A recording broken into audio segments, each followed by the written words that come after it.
So the first thing I want to talk about is your hygiene patients and keeping that relationship. Every practice I go in, every doctor wants new patients.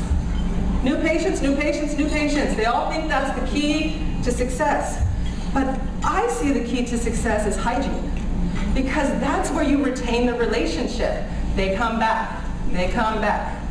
New patients, you don't know what they're going to do. You don't know them, they don't know you. But those hygiene patients have had an experience in your office and they're starting to develop a relationship. So to me, the hygiene patient is the key to success. I always tell my doctors, you can open that front door and bring new patients in all you want, but if you're not maintaining your hygiene and scheduling ahead, they're going right back out the back door. And then you ladies have to get on the phone and call them and chase them and try to get them back in. So the system that I have for recall is to schedule ahead. And optimally, I like to see your hygienist schedule ahead and then bring up a card to you to show you that they scheduled ahead. And the reason being is the hygienist is developing that relationship with them, and a lot of times patients don't want to disappoint her. And so they will keep those hygiene appointments. When it comes to you, they want to tell you the story and what's going on and why they can't come and why they have to miss the appointment. But when it comes to her, they feel a little bit more obligation because that's the relationship. The other thing is that your hygienist can talk to them about their care and what's going on in their mouth from experience. She can tell them, you know, make sure you're here absolutely at a 3-month recall because I saw a lot of bleeding in your mouth this time. They can hear that from her and that will motivate them to keep the appointment. So you have in your folders, and you don't have to look at your handouts now while I'm talking, you can look at them later, they're all tipped, it's all written down tips for you guys. But I like to also have someone who consistently focuses on your hygiene. And I know a lot of offices have that, so I'm going to be talking about focus again. And the thing is, this person that focuses on your hygiene, normally what happens is, and I see this in almost every office, run a report, get on the phones, call, then a patient comes up, then another patient comes up, then the report gets pushed to the side, then the next day, run another report, or pick that report back up, and then that report's maybe 30 pages. You never get through the report, do you? You never get through it. And so you never get that sense of accomplishment. I did it. I finished my list. I called everybody on the list. That feels great when you're able to do that. But you can't do that when you have a 30-page report and you're interrupted all the time. So the way that you handle that situation is, there's going to be 2 things.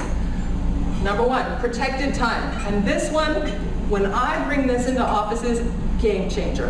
And what I mean by protected time is, you gotta step away from your station to do this work. You gotta step away from your station, you gotta get a shorter report, and you gotta schedule an hour a week. I'm gonna step into doctor's office, or I'm gonna step into the back room with my cordless phone, and I'm gonna call 10 people. That's focus. If you call 10 people every single week consistently, your hygiene schedule will change. The thing that I see, you guys, and here comes life coaching again, is it's not the systems. It's changing your behaviors. It's changing your patterns. It's doing it differently. It's hard to change. Have you ever tried to break a habit or change or do something different? Is it easy? It's not. So that's where the focus comes in, and that's where calendaring comes in. And when I consult, I sit with office managers and show them how to do this work. Your patients, they want to run. They want to get out the door after their hygiene appointment, don't they? Okay, thank you, I gotta go. Okay, thank you, bye, bye, bye. You have to drive the ship. You have to be in the driver's seat. And if you have systems, and if you have them scheduled ahead, they can go.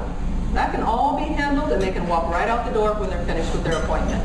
So when it comes to keeping the relationship, it is about your hygiene patients, it's about scheduling ahead, and it's about taking time to follow up with the ones that don't schedule every single week, uninterrupted, and you will see such a big difference in your numbers and in your office, okay? Any questions about the hygiene schedule, what I laid out for you? There's the reports that I like to run are in your handouts. I break it down into 2, 6, and 12-month reports. If you cycle through, there's a calendar, I explain it all to you. If you cycle through those reports on a weekly basis, 2, first week of the month, 6, second week of the month, 12, third week of the month, and the fourth week of the month, you circle back around and see anybody that you didn't get, you'll go through the entire database of your practice within a year. You'll just circle right through it. You'll get everybody. But those 30-page reports, they get tossed and they get shredded. And half the people on there don't ever get called. I see some faces like, yeah, that's what happens. And it's okay. It's okay. Nobody showed you how to do it different.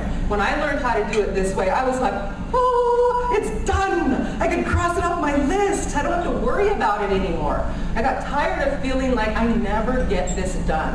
And it feels good to get things done. We are achievers. We are powerful achievers.